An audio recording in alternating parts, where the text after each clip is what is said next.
If you're heading down to the Florida Keys, you have to check out the History of Diving Museum, especially if you're a homeschooling family like us. Save this video for later because you're going to want to add it to your bucket list for the Florida Keys. It's a unique experience for the whole family. Mama, it sounds super weird when I talk. Does it? Yes.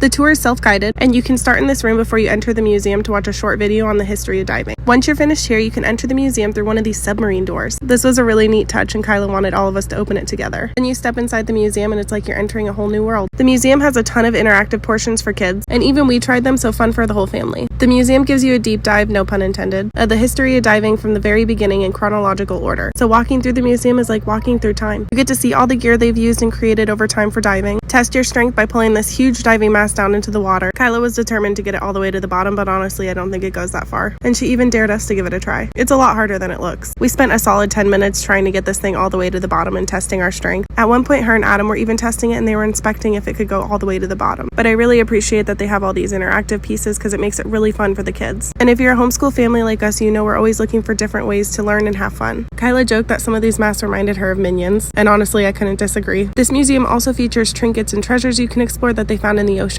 Next, you enter this space, which feels like a large submarine, where you can learn about the different pressures underwater and even pretend you're driving the submarine. This experience is only $15 per person and even less for kids. And our tickets were good for the rest of the week if we wanted to come back. So if you're heading to the Florida Keys, I highly recommend stopping by the History of Diving Museum in Isla Mirada.